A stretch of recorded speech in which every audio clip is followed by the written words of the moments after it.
Assalamualaikum warahmatullahi wabarakatuh. Alhamdulillah hamdan katsiran thayyiban mubarakan fi kama yuhibbu rabbuna wa yarda, wassalatu wassalamu ala nabiyyina Muhammad wa ala alihi wa sahbihi wa man sara ala nahjihi bi ihsanin ila yaumidin wa ba'd.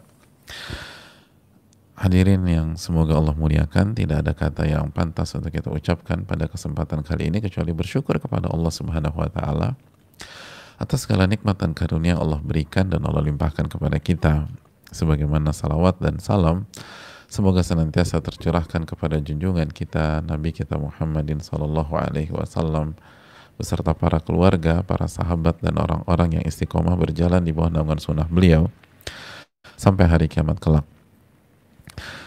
Hadirin yang Allah muliakan, kita bersyukur kita dipertemukan kembali pada kesempatan kali ini dalam rangka menunaikan kewajiban kita sebagaimana sabda Nabi Shallallahu Alaihi Wasallam yang diriwayatkan oleh Imam Ibnu Majah, talabul ilmi faridatun ala kulli muslim, menuntut ilmu agama hukumnya wajib bagi setiap muslim, baik laki-laki maupun wanita, dan mengerjakan hal yang wajib adalah amalan-amalan yang paling dicintai oleh Allah Subhanahu wa taala.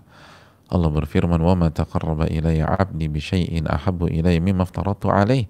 Dan tidak ada amalan yang dikerjakan oleh hambaku dalam rangka mendekatkan diri kepadaku yang lebih aku cintai dibanding amalan-amalan yang hukumnya wajib. Maka bersyukurlah ketika kita pada kesempatan kali ini diberikan kesempatan, taufik dan kemudahan oleh Allah untuk menunaikan kewajiban dan mengerjakan amalan yang paling dicintai oleh Allah Subhanahu wa taala. Dan sekali lagi saya ingin ingatkan, hal ini semakin istimewa dan spesial ketika dikerjakan dan diamalkan di waktu-waktu yang istimewa seperti hari-hari di bulan-bulan haram, seperti bulan Dzulqa'dah pada saat ini. Oleh karena itu jamaah sekalian yang Allah muliakan, setiap amal ibadah yang dikerjakan di bulan-bulan haram dan diantaranya Dzulqa'dah itu dilipat gandakan oleh Allah Subhanahu wa taala. Sebagaimana dosa pun dilipat gandakan oleh Allah. Maka semoga kajian kita dilipat gandakan pahalanya oleh Allah Subhanahu wa taala. Amin ya rabbal alamin. Dan kita meminta ilmu yang bermanfaat. Allahumma inna nas'aluka ilman nafi'an wa na'udzubika min ilmin la yanfa'. Ya Allah, berikanlah kami ilmu yang bermanfaat dan jauhkanlah kami atau lindungilah kami dari ilmu yang tidak bermanfaat. Sebagaimana salawat dan salam semoga senantiasa tercurahkan kepada junjungan kita Nabi kita Muhammadin sallallahu alaihi wasallam beserta para keluarga, para sahabat dan orang-orang yang istiqomah berjalan di bawah naungan sunnah beliau sampai hari kiamat kelak. Dan saudaraku yang semoga Allah muliakan, kami meminta maaf karena ada sedikit keterlambatan disebabkan ada gangguan teknis tadi, tapi sebagaimana yang kita sering sampaikan bahwa kendala itu adalah edukasi tersendiri dari Allah Subhanahu wa taala. Itu pelajaran kesabaran, praktek atau praktek kesabaran. Apalagi kita berada di bab kesabaran. Jadi pembahasan kita tentang bab kesabaran, nah langsung dikasih praktek sama Allah Subhanahu wa taala, dan semoga kita bisa mendapatkan ilmu dari sisi teori dan sisi praktek. Amin ya rabbal alamin. Masih bersama Al-Imam Nawawi rahimahullah, dan masih bersama Riyadhus Shalihin, dan masih bersama bab kesabaran. Hari ini kita akan bersama hadis Abu Sa'id dan Abu Hurairah sebagaimana yang dibawakan Al-Imam An-Nawawi, semoga Allah merahmati beliau, merahmati orang tua dan keluarga beliau, merahmati orang yang beliau cintai, dan merahmati seluruh umat Islam dimanapun berada. Hadis yang ke-37, hadis yang sangat penting bagi kita. Wa an Abi Sa'id wa Abi Hurairah radhiyallahu ta'ala anhuma. Al-Imam Nawawi menyatakan, dan dari Abu Sa'id Al-Khudri dan Abu Hurairah radhiyallahu ta'ala anhuma, semoga Allah meridhoi mereka berdua. Ani Nabi sallallahu alaihi wasallam, dari Nabi sallallahu alaihi wasallam, ma yusibul muslima min nasabin wala wasabin wala hammin wala hazanin atau huznin wala adha wala ghammin hatta syaukatu yushakuha illa kaffarallahu biha min khotoyah. Muttafaqun alaih. Yang artinya Nabi SAW bersabda, tidaklah seorang muslim ditimpa oleh rasa letih, min nasobin, rasa letih, rasa capek, wala wasobin, atau rasa sakit, wala hammin, wala hazan, dan rasa takut atau rasa sedih, mohon maaf, rasa sedih, dan rasa sedih juga. Hammin dan hazanin itu secara umum bermakna sama, dan nanti kita akan bahas apa perbedaannya. Wala adzan, dan mendapatkan gangguan. Wala ghammin, dan mendapatkan rasa sedih lagi. Sekali lagi, hammin, hazanin, ghammin, itu ada pembahasan khusus nanti kita. Tapi kalau kita lihat di buku terjemahan yang dimiliki oleh banyak jamaah sekalian, bahwa hammin itu diterjemahkan gelisah, hazanin itu kesedihan, ghammin kegundahan, gelisah, sedih, dan gundah.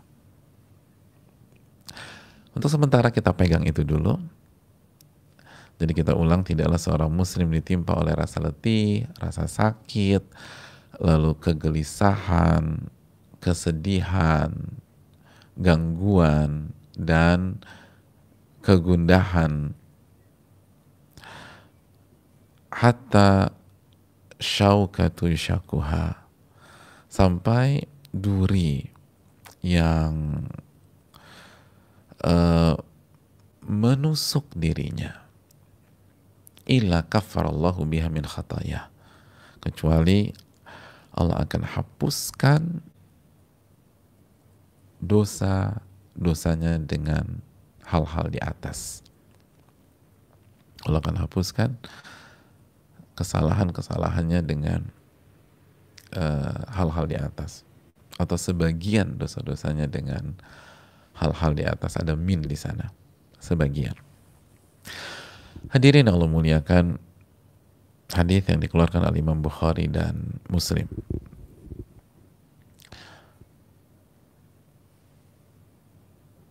Ini hadis yang luar biasa. Hadis yang luar biasa. Hadis yang dibawakan atau yang diriwayatkan oleh Abu Sa'id dan Abu Hurairah, dan dua tokoh besar ini sudah kita bicarakan beberapa waktu yang lalu. Saya rasa tidak perlu diulang lagi. Kita akan masuk ke hadisnya. Pelajaran pertama dari hadis ini, jamaah sekalian, ulama mengatakan bahwa manusia ketika hidup di dunia itu tidak mungkin selalu merasakan kegembiraan. Tidak mungkin senantiasa merasakan kegembiraan. Atau tidak mungkin selalu bertemu hal-hal yang menggembirakan dirinya. Itu mungkin lebih tepat. Ada saatnya ia mendengar kabar yang tidak mengenakan. Ada saatnya ia menghadapi orang yang nyebelin. Ada saatnya ia harus bertemu dengan orang-orang yang mengganggu dia atau menghadapi mereka. Ada saatnya kita melihat sesuatu yang kita tidak sukai.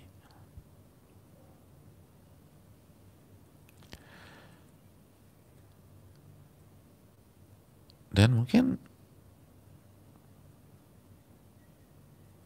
ada benda yang menyakiti dia, seperti duri tadi. Hatta syaukatu yushakuha, sampai duri yang menusuk. Itu semua adalah isi dalam kehidupan seorang anak manusia.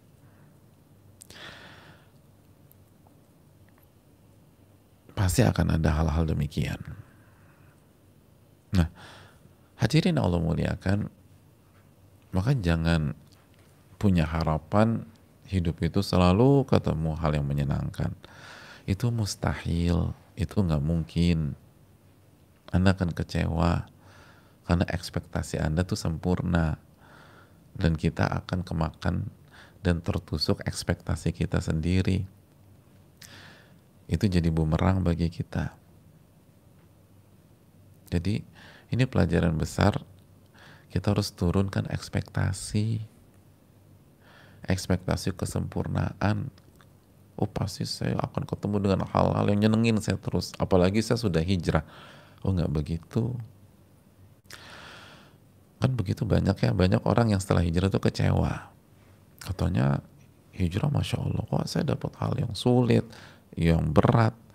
Loh, Allah kan berfirman dalam surat Al-Ankabut ayat 2, ahasiban nas an yutraku an yakulu amanna wa hum la yuftanun.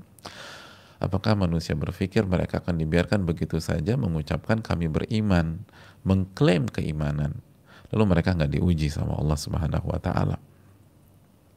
Pasti ada ujian.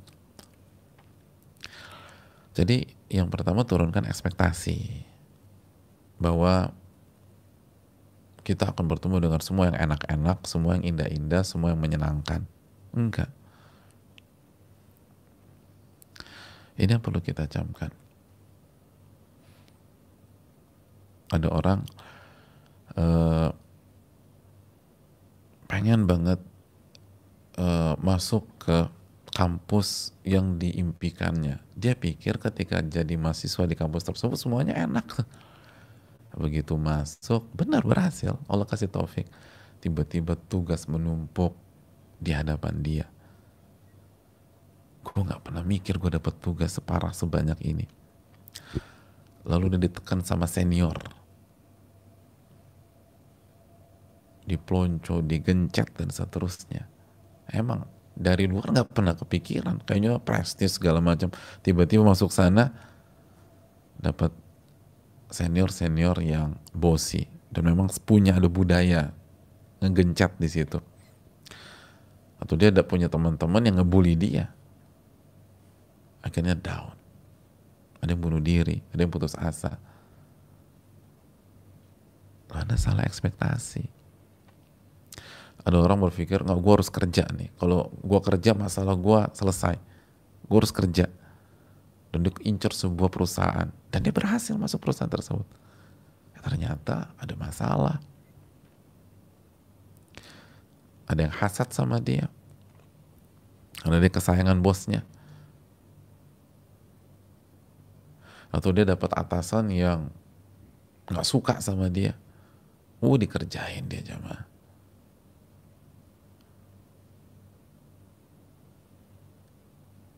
Itu yang terjadi.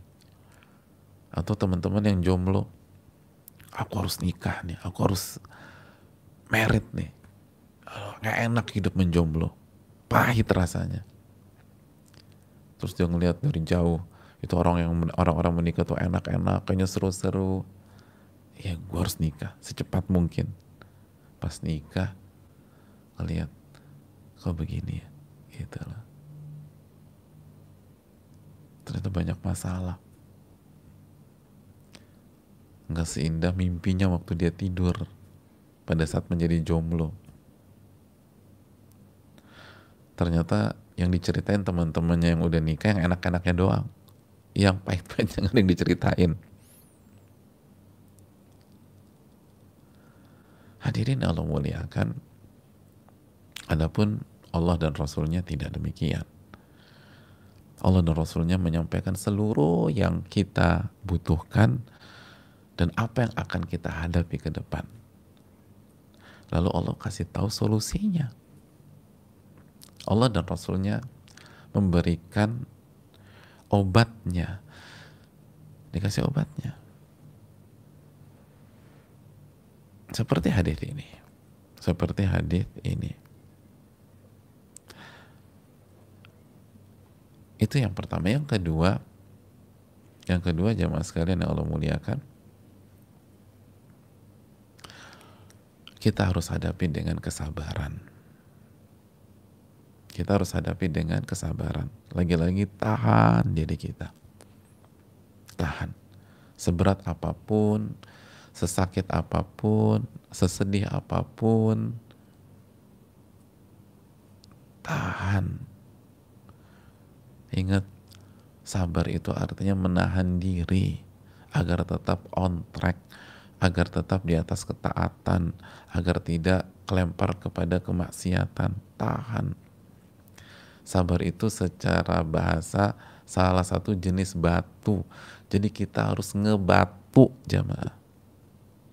Udah jadi batu aja deh. Batu yang berdiri kokoh di atas jalan Allah Subhanahu wa ta'ala. Udah ngebatu. Mau digoyang, mau diganggu kayak apa, tetap aja ngebatu udah. Walaupun sakitnya berat banget, tetap bismillah. Gitu. Itu harus sabar. Nah tapi kan sekali lagi, jadi batu kan susahnya minta ampun. Nahan diri itu ya luar biasa. Yang enak kan ngeledakin diri. Dalam arti ngeledakin emosi. Makanya kan di masyarakat kita udah biarin aja dia sampaikan semua, biar plong, biar plong. Itu kan secara jangka pendek kan enak. Ngungkapin semua, dikeluarkan unek-unek. Kan gitu kan kalau di tengah-tengah masyarakat, udah keluarin aja unek-unek lo. Biar plong, biar plong. Enggak.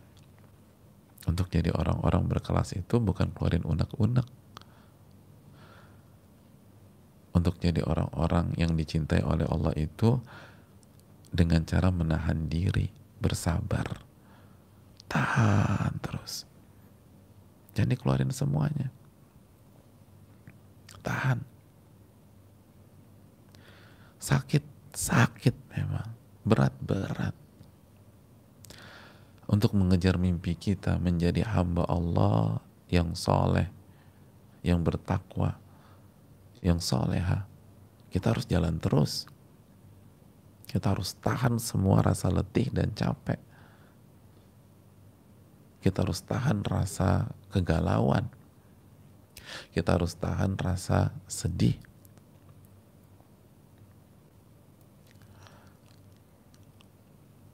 Dan itu sakitnya luar biasa. Beratnya luar biasa. Tapi itulah caranya. Bukan nurutin hawa nafsu kita yang ingin santai, yang ingin lari dari masalah, yang ingin kabur, yang ingin menghindar, yang ingin pergi, yang ingin mundur, yang ingin melambaikan bendera putih, dan seterusnya. Loh, kayaknya gue gak bisa nih. Gak bisa gue nih. Loh, Anda harus maju terus. Anda harus tahan rasa sakit itu. Anda harus berkorban.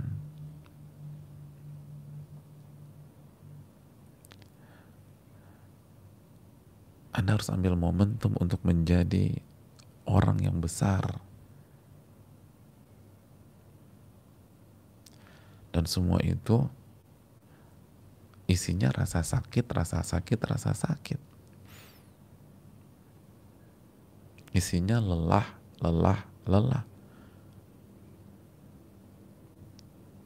Dan ada banyak hal yang membuat kita sedih. Ada banyak hal yang membuat kita gundah. Tapi kita harus sabar. Nah, karena sabar ini gak mudah, jamaah. Maka Allah dan Rasulnya menyampaikan sebuah hal penting buat kita. Kata Al-Imam Muhammad bin Shalih Al-Utsaimin, فَإِذَا أُصِبْتَ بِالْمُصِيبَةِ فَلَا تَظُنَّ أَنَّ هَذَا الْهَمَّ alladhi ya'tika aw hadzal alam alladhi ya'tika walau kana syauka la tadhun annahu yadhhabu sudah. Ketika Anda merasakan sakit, sedih, jangan berpikir kesedihan itu, rasa sakit itu, gangguan itu, sampai duri yang menusuk itu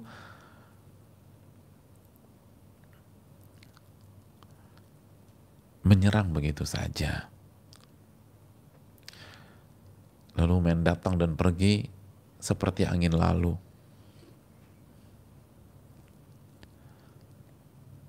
Lalu Anda nggak dapat apa-apa. Tidak, bukan seperti itu aturannya. Melainkan semua itu akan memberikan kebaikan untuk Anda. Kebaikan.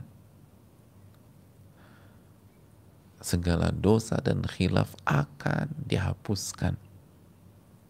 Tentu saja sesuai dengan kadarnya. Sesuai dengan keikhlasan kita. Dan pahala besar menanti kita. Pahala besar menanti kita. Itu maksudnya. Gak sia-sia loh, itu maksud Nabi. Makanya Nabi SAW mengatakan, gak ada satupun yang menimpa seorang muslim dari rasa capek, letih, sakit, gelisah, sedih, gangguan, galau, duri, semuanya itu akan membuat dosa kita berguguran satu demi satu. Kesalahan kita dihapuskan oleh Allah. Bukankah itu yang kita butuhkan untuk masuk ke surga Allah? Bukankah itu yang kita butuhkan untuk mendekat kepada Allah? Dan bukankah itu yang kita butuhkan untuk jadi orang-orang yang beruntung?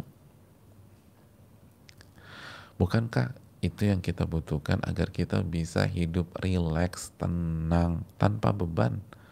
Karena dosa itu membebankan. Alam nashrah laka sadrak wa wada'na anka wizrak alladhi anqadha dhahrak. Itu kan yang Allah firmankan. Wa rafa'na laka dzikrak, kami angkat kekhilafan, kesalahan yang selama ini membebankan pundak engkau. Kesalahan atau dosa itu membebankan kehidupan kita, jamaah. Itu yang dihilangkan satu-satu. Sehingga kita tenang, sehingga kita nyaman.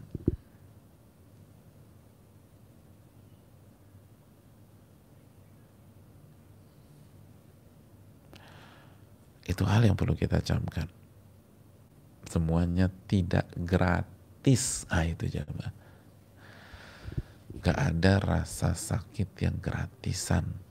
Gak ada rasa sedih yang gratisan. Gak ada gangguan yang gratisan. Semuanya akan dibayar dengan pengguguran dosa dan kesalahan. Gak ada yang gratis. Air mata kita itu akan dibayar. Air mata kita tuh mahal, coba mahal.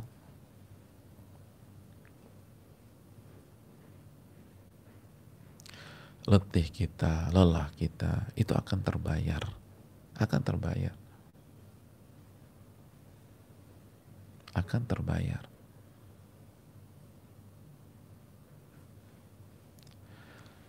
Nggak ada gratisan. Itu hal yang mahal dalam diri seorang insan.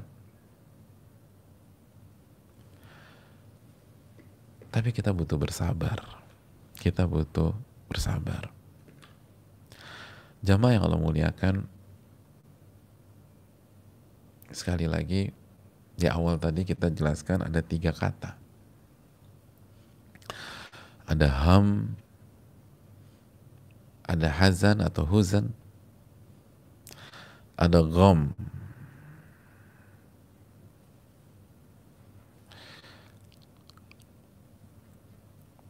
Hadirin yang Allah muliakan,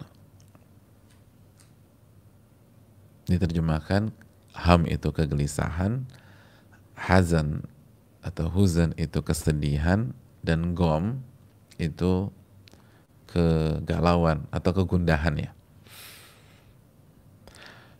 Hadirin yang Allah muliakan, kalau mereka bertemu dalam sebuah pembicaraan, para ulama mengatakan sekali lagi, mereka punya karakter yang berbeda kalau ketemu semuanya nih. Tapi kalau nggak ketemu secara umum artinya sedih gitu loh. Artinya nggak nyaman. Tapi kalau ketemu, nah apa artinya? Yang pertama, semua itu kata Al-Imam Ibnul Qayyim, semua itu ketidaknyamanan yang menyerang hati atau kesedihan yang menyerang hati. Nah bedanya apa? Bedanya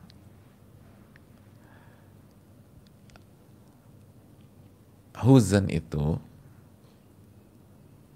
atau huzan dulu ya, huzan atau hazan itu kalau kita merasa sedih, nggak nyaman, jadi hati kita nggak nyaman dan sedih karena sesuatu yang sudah terjadi di masa lalu.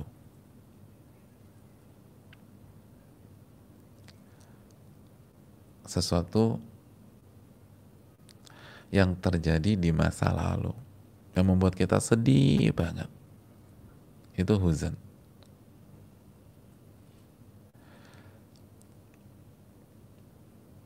Anak kita meninggal dunia tahun lalu,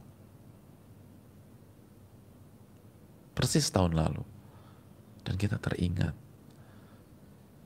dan tiba-tiba itulah kita sedih. Itu huzan.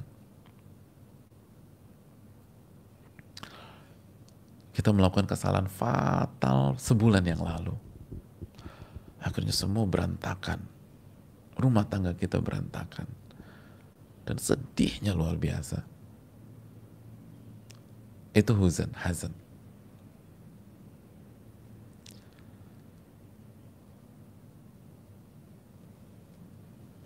Kemarin anak kita melakukan kesalahan, terus kita bentak dia,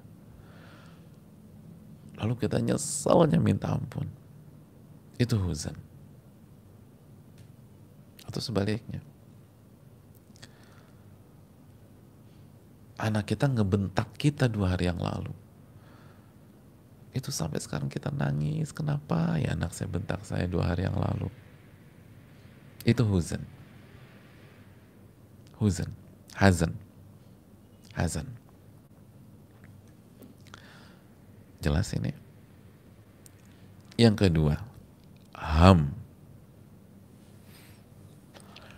Ham itu ham gitu, pakai ha besar.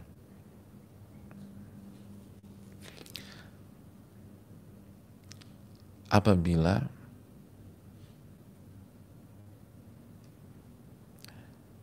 ada kekhawatiran tentang masa depan, ada yang kita khawatirkan terjadi di masa depan, fil mustaqbal, kita khawatirkan terjadi di masa depan.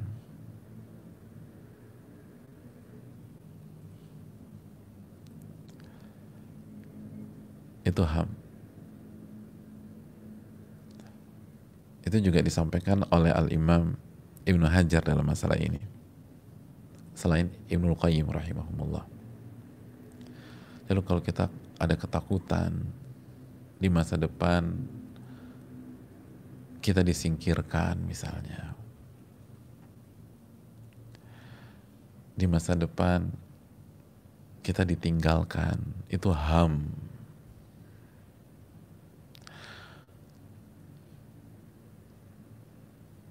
Ada seorang istri atau suami, kemarin dokter baru vonis pasangannya kanker stadium 4A atau sudah sampai terminal. dan usianya tinggal berapa bulan ke depan. Lalu dia mikir aja, gimana kalau suami saya meninggal bulan depan, apa yang harus saya lakukan? Sedih banget dia. Apa yang terjadi dengan hidup saya? Misalnya begitu ya. Selama ini dibimbing, dipimpin, dan seterusnya. Akhirnya sedih, nangis. Nah, itu apa? Ham. Ada orang tua yang anaknya minggu depan masuk pondok pesantren, atau harus kuliah di luar kota atau di luar negeri, dan ini akan menjadi pengalaman pertama berpisah dengan buah hati. Ya Allah, ibunya nangis aja tuh. Anaknya mah jalan ketemu temennya, makan di sini, kesana, ibunya nangis di kamar. Ya Allah, gimana minggu depan saya udah nggak ngelihat anak saya lagi. Gimana dia nanti di negeri orang? Saya khawatir. Itu ham.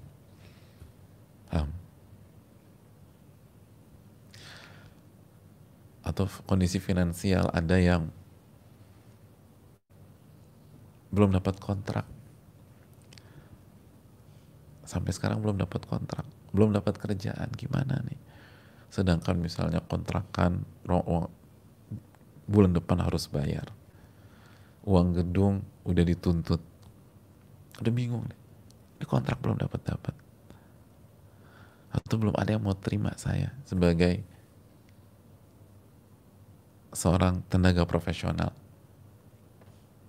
Sedih dia ngeliat anaknya, anak saya harus sekolah nih, sedih dia. Atau ada yang anaknya harus operasi minggu depan, dia nggak punya duit, sampai hari ini dia nggak punya duit. Gimana ya minggu depan nih anak saya mau operasi, gimana kalau saya sampai nggak punya uang? Sedih dia. Nah itu ham. Yang ketiga, al-gham. Al-gham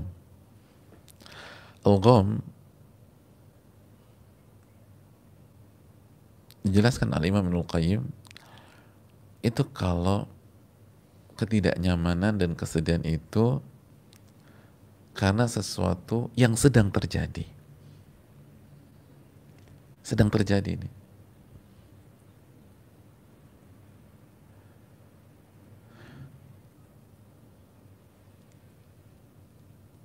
Ada seorang istri dapat telepon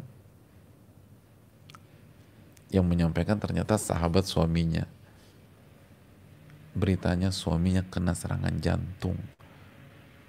Seketika itu juga dia sedih banget, terpukul banget. Itu gom.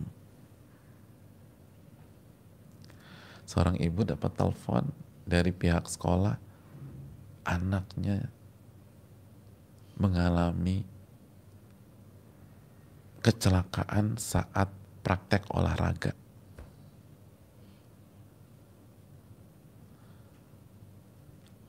Itu langsung, ya Allah, seorang ibu. Atau ditabrak ketika pulang sekolah, ada guru ngeliat langsung telepon. Kejadian nih sekarang kejadian. Itu apa? Gom. Itu gom.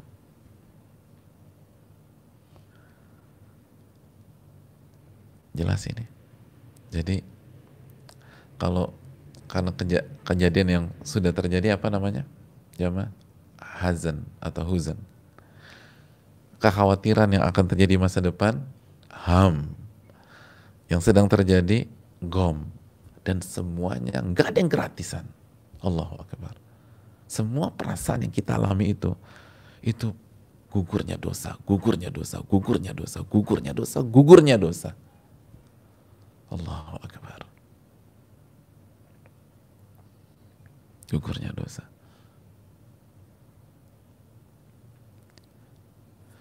Dan jamaah yang Allah muliakan, bahkan ada keterangan yang menarik banget dari Al-Imam Muhammad bin Shalih Al-Utsaimin. Kata beliau,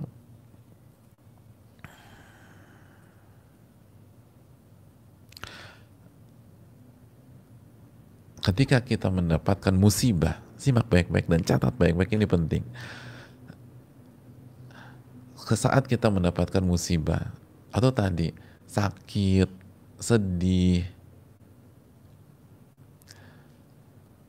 atau capek ya, nasab capek, sakit, terus tadi ada ham, ada huzn, ada gom, ada gangguan. Lalu kita mengingat pahalanya dan kita berharap pahala dari Allah dari setiap rasa dan musibah tersebut, maka kita dapat dua hal: digugurkannya dosa dan dikasih pahala dan kebaikan. Masya Allah. Pas lagi sakit itu ingat, ya Allah, ini semoga aku dapat pahala ya Allah. Dengar dengar anak kecelakaan, sedih banget. Sepanjang perjalanan nangis, perjalanan menuju rumah sakit nangis. Tapi di tengah-tengah nangis itu dia berharap, ya Allah, semoga aku dapat pahala. Semoga aku dapat pahala. Semoga aku dapat kebaikan. Semoga ada berkah dari kejadian ini. Maka sepanjang jalan itu dosa digugurkan dan pahala dikasih sama Allah. Subhanallah. Itu kondisi pertama. Kondisi yang kedua, wataratan yakfulu an hadha faydiqu sadruhu wa yusibuhu dajarun aw ma ashbah dhalik. Kondisi yang kedua, ada orang karena beratnya musibah itu akhirnya dia lalai, dia lupa untuk mengharapkan pahala dari Allah. Dia lalai, dia lupa mengharapkan pahala.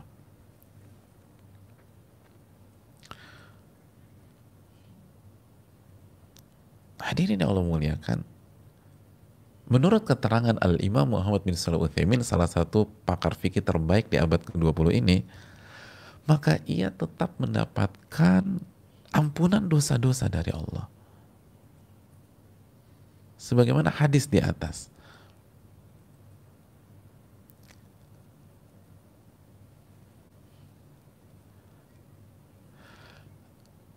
Tapi dia tidak mendapatkan pahala karena dia tidak meniatkan apapun. Jadi dapat pengguguran dosa tetapi tidak pahala karena dia tidak meniatkan, kata Al-Imam Muhammad bin Shalih Al-Utsaimin. Tapi dia dapat pengguguran pahala. Jadi tetap untung tapi nggak maksimal. Subhanallah. Jadi nggak ada yang gratis, nggak ada yang gratisan. Air mata kita akan diberi oleh Allah Subhanahu wa taala ganjaran berupa pengguguran dosa.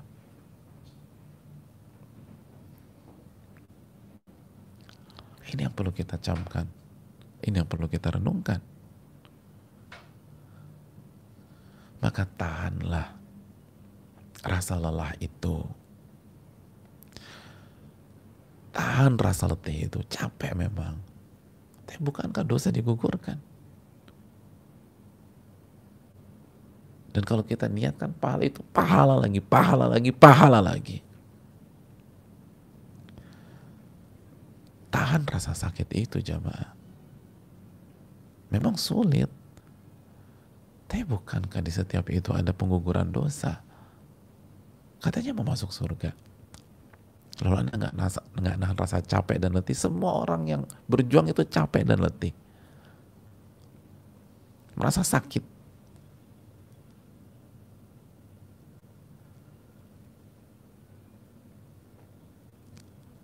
Itulah perjuangan. Dan tahanlah rasa sedih itu. Ketika diganggu dengan kekhawatiran masa depan, ditahan. Buang.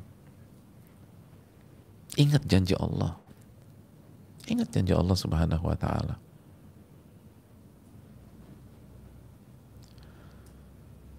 Jangan sampai kita dipermainkan dengan kejadian-kejadian yang ada sehingga kita nggak dapat pahala.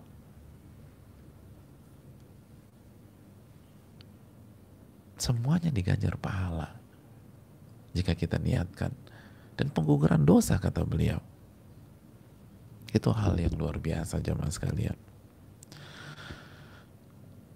Yang berikutnya, hadirin yang Allah muliakan,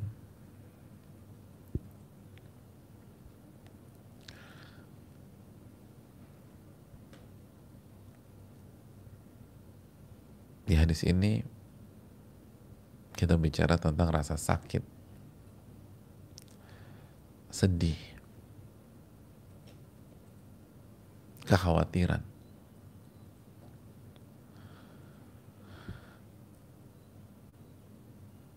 Dan itu akan menggugurkan dosa dan akan memberikan pahala.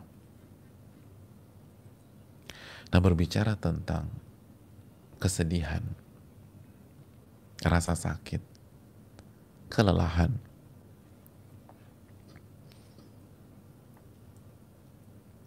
Al-Imam Ibnul Qayyim dan para ulama mengatakan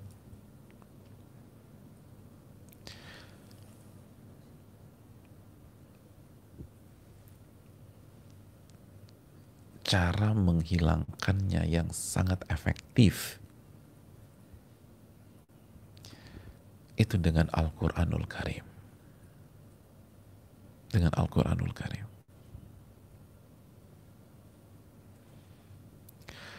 Kata Al-Imam Ibnul Qayyim, فَإِنَّهَا أَحْرَى أَلَّا تَعُودْ. Kalau kita obati dengan Al-Quran, maka insya Allah itu rasa sedih nggak balik lagi. Wa amma idza dhahabat bi ghairil Qur'an. Tapi kalau rasa lelah, rasa sakit, rasa letih, rasa sedih, rasa kekhawatiran itu hilang, tapi bukan dengan Al-Quran,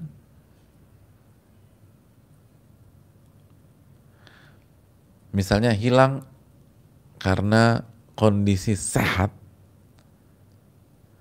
hilang karena diterima kerjaan atau dapat kerjaan, hilang karena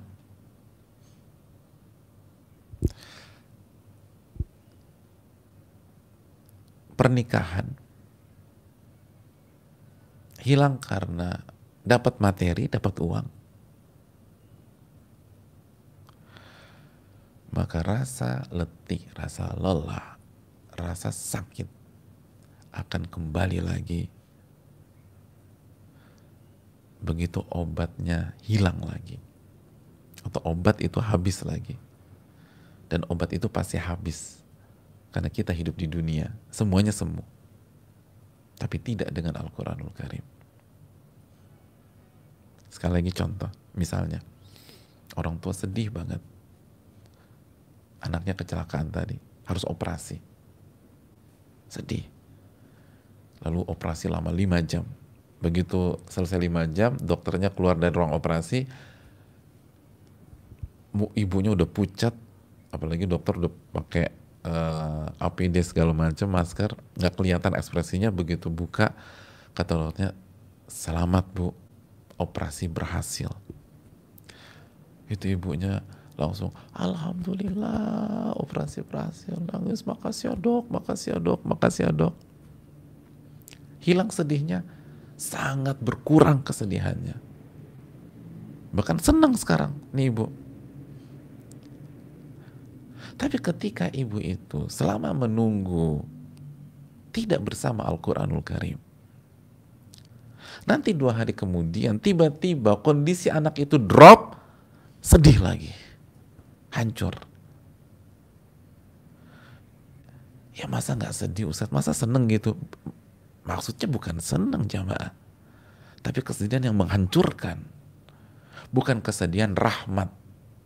Kita udah bahas, kalau sedihnya karena sedih rahmat Allah, kasih sayang Allah, itu positif. Tapi yang jadi masalah kan sedih hancur, sedih yang buat orang blank, sedih yang ngerusak jiwa. Udah nih senang nih. Dua hari kemudian drop lagi nih anak. Oh ibunya hancur lagi tuh. Nabi SAW sedih. Kan kita udah bahas. Cucu beliau sakit. Dan sakitnya parah. Beliau sedih. Tapi sedih sayang. Irham man fil ardi yarhamkum man fis sama. Sayangilah yang ada di bumi, niscaya Allah akan yang ada di atas langit akan menyayangi engkau. Itu sebagai contoh. Kita sedih karena kita belum dapat kontrak atau belum diterima oleh sebuah perusahaan, atau suami kita belum dapat kontrak atau belum diterima sebuah perusahaan. Tiba-tiba seminggu kemudian diterima kerjaan, dapat kontrak. Oh senang kita. Tapi selama ini kita nggak punya hubungan dengan Al-Quran. Itu nanti begitu dikontrak cuma 1 tahun dan tahun berikutnya nggak dapat lagi, drop lagi. Itu maksudnya, drop lagi. Terus sampai kapan kita naik jet coaster begitu atau kena turbulensi seperti itu terus? Makanya di samping kita sabar, berobatlah dengan Al-Quranul Karim. Makanya jemaah sekalian, dalam hadis surat Imam Ahmad, apa doa yang diajarkan Nabi SAW bagi orang yang sedih, orang yang khawatir tentang masa depan? Maqala abdun qad idza asabahu hammun wa hazanun. Tidaklah seorang hamba membaca doa berikut ini ketika dia sedang dilanda ham dan hazan. Masih ingat ham dan hazan? Ham apa? Kekhawatiran di masa depan, ketakutan di masa depan. Hazan karena masa lalu. Baca apa? Allahumma inni abduk. Ya Allah, aku ini hambamu. Wa ibnu abdik, dan anak dari hambamu. Wa ibnu amatik, dan anak dari hambamu yang wanita. Terus doanya panjang. Apa permintaannya? Anta ja'ala al-Qur'ana rabi'a qalbi. Ya Allah, jadikanlah Al-Quran bersemi di dalam hatiku, wa nur sadari, dan menjadi cahaya dalam dadaku, wa jala'a hazni wa dhahaba hammi, dan yang mengangkat kesedihanku, hazanku, dan yang menghilangkan hamku. Mengangkat kesedihan dan menghilangkan kekhawatiran. Apa kata Nabi SAW? Illa adhaballahu azza wa jal hammahu wa abdalahu makana hazanihi faraha. Tidaklah dibaca itu kecuali Allah Subhanahu wa ta'ala akan hilangkan kekhawatirannya dan Allah akan ganti kesedihannya dengan kegembiraan. Masya Allah.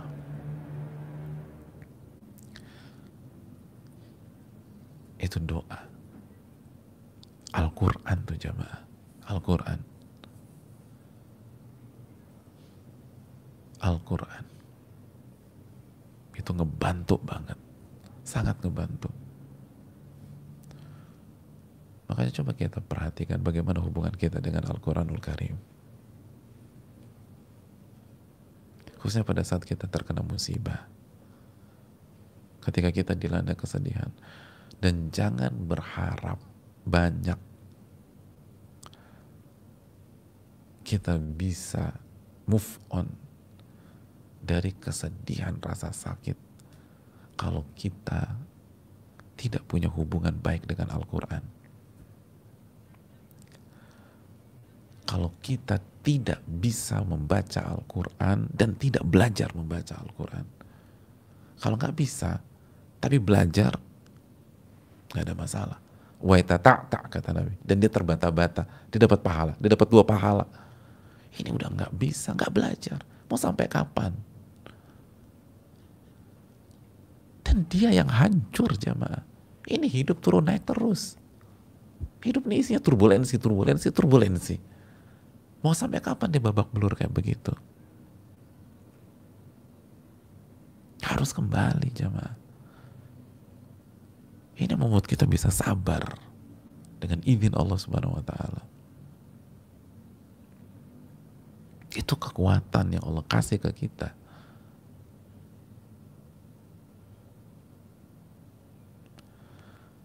Makanya harus baca Al-Quran, kaji makna Al-Quranul Karim, dikaji, belajar, lalu diamalkan.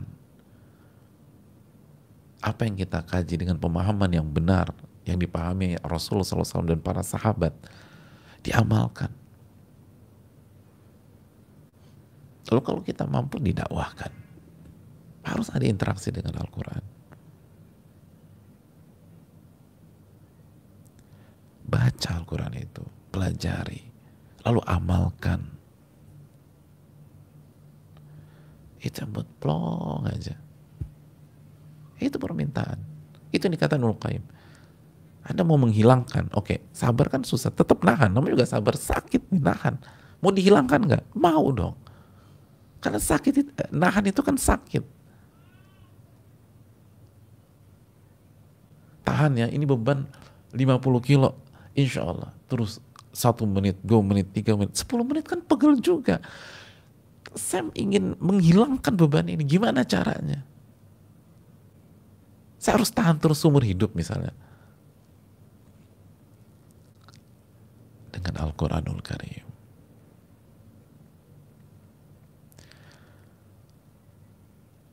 Dengan Al-Quranul Karim.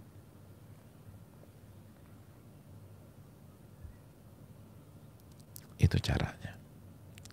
Ini bisa disampaikan. Semoga bermanfaat. Hadis ini memberikan harapan. Pengguguran dosa jamaah. Sampai duri yang menusuk. Ingat pas duri dosa. Kita kesandung, pengguguran dosa. Terjatuh, pengguguran dosa. Sakit, pengguguran dosa.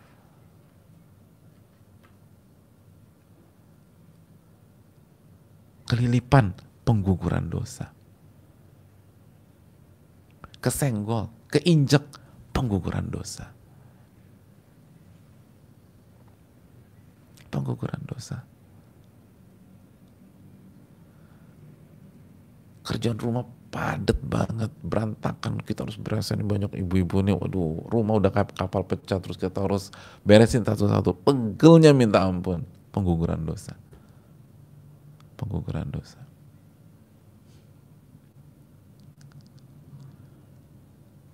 Dan kalau kita niatkan ihtisaban, mengharapkan pahala, komplitlah semua itu.